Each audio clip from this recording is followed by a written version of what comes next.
Palavra de fé. Palavra de cura. Palavra de bênção. Palavra de ensinamentos. Palavra do dia com o pastor Adalto Mateus Vitória.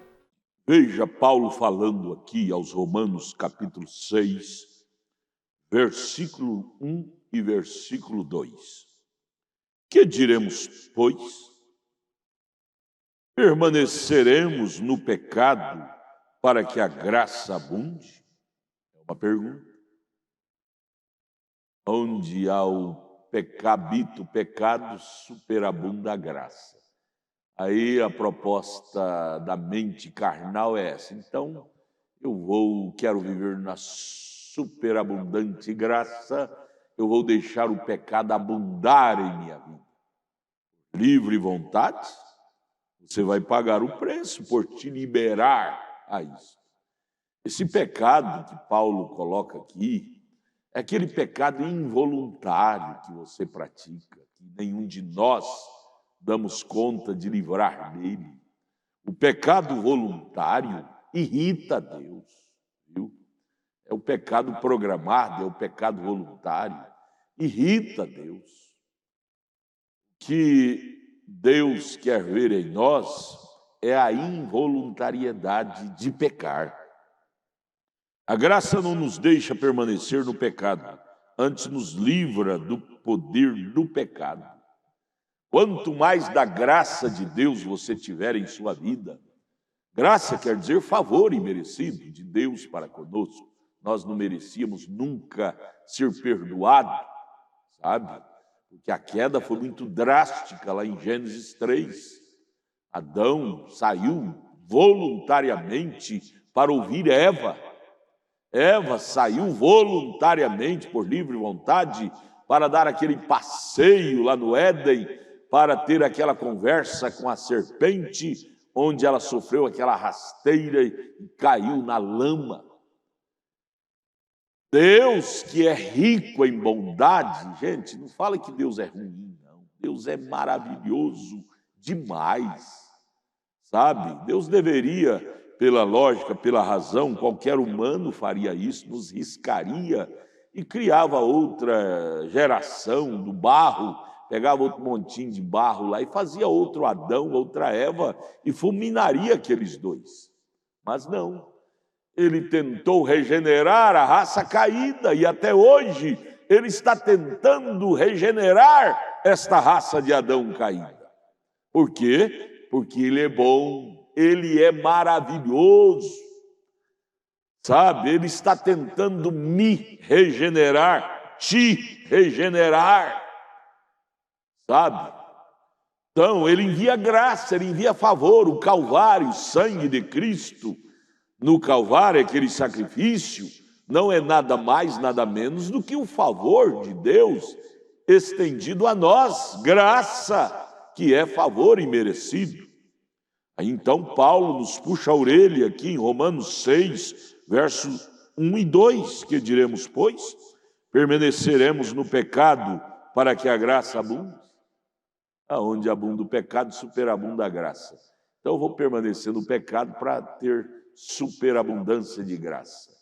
Não, ele está falando do pecado involuntário, sabe? Com arrependimento, cada vez que você pratica, você chega ao pé da cruz, diante de Deus, pedindo a limpeza, a regeneração daquilo, aí a graça vem e superabunda, te lava, te purifica, não é? São João fala isso.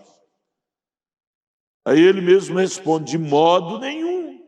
Nós que estamos mortos para o pecado, como viveremos ainda nele?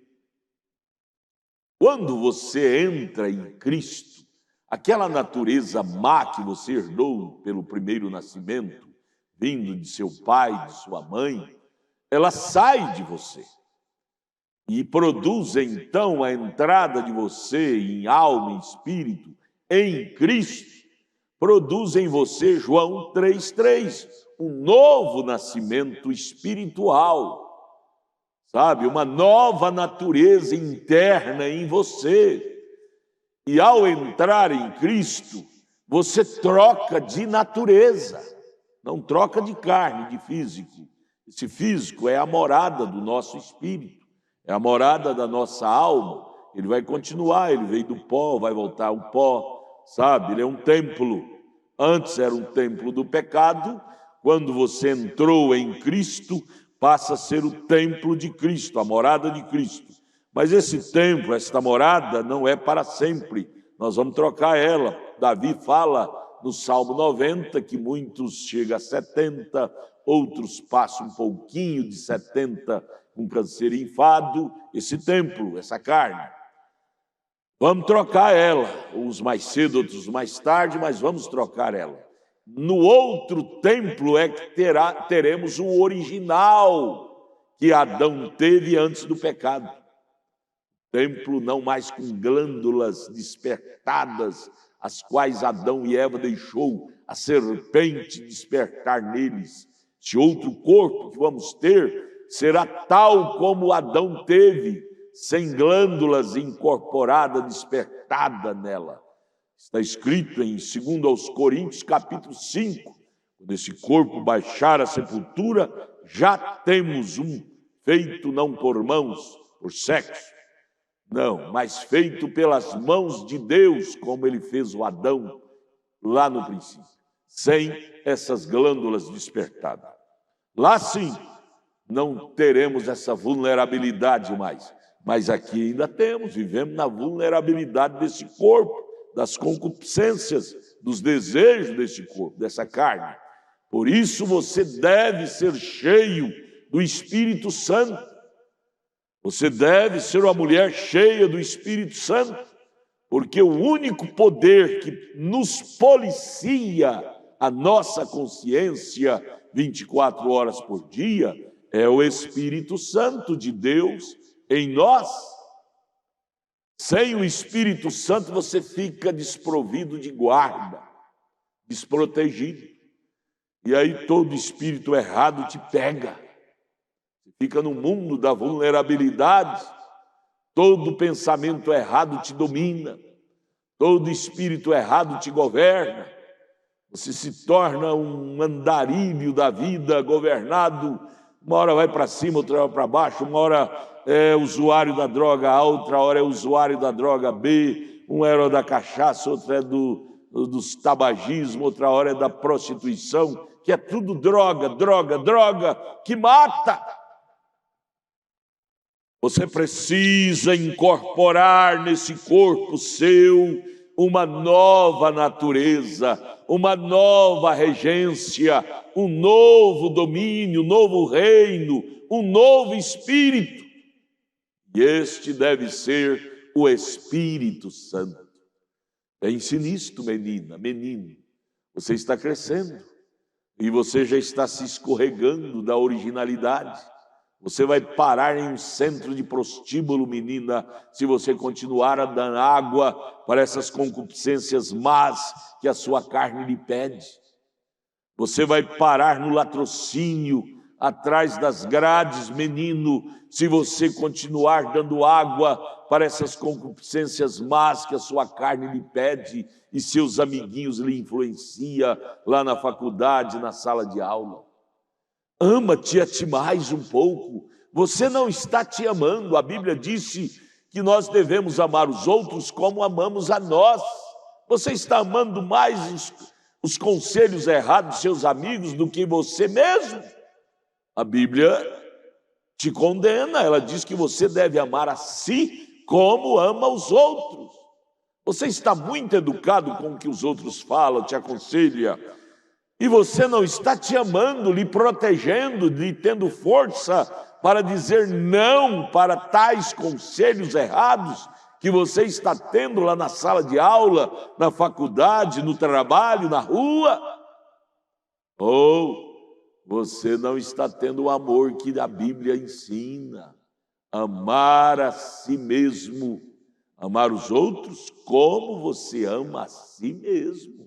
Você não está te amando.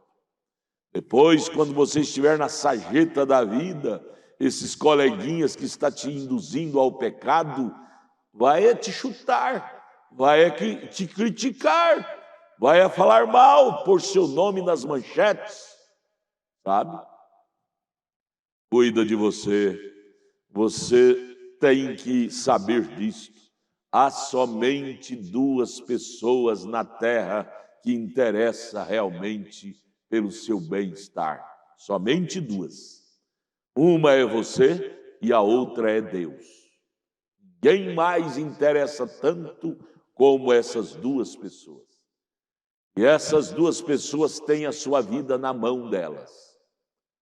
Sabe? Não deixa um terceiro ter a sua vida na mão dele, dela, não, viu? Deixa não.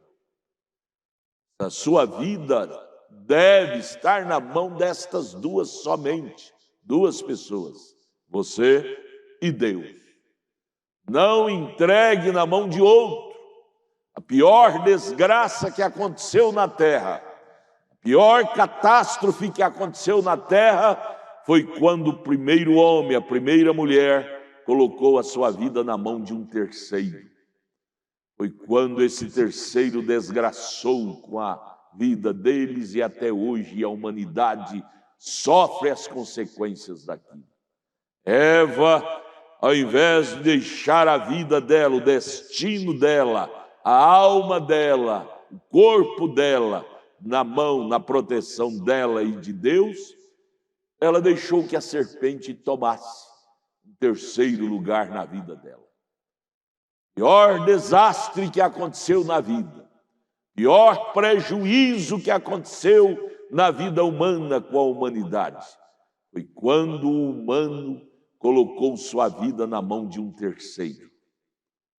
E ali desequilibrou toda a natureza, a criação, a criatura. Leia lá Romanos capítulo 8, verso 18. A criatura e a criação ficou lançada ao caos e desde então passou a gemer, sofrendo as consequências desse caos. Porque o primeiro ser humano colocou sua vida na mão de um terceiro. Acorde, filho, queridos, estou aqui para chamar a sua atenção para estas realidades. Não ponha a sua vida na mão de um terceiro. Deixa eu repetir, só há duas pessoas na terra, na vida, que você deve e pode deixar sua vida na mão deles. Uma é você e a outra é Deus. Cuide, não ponha na mão de um terceiro. As pessoas não te amam com o amor que você te ama. Viu? Você e Deus são as pessoas que mais interessam em seu bem. Os terceiros não são assim.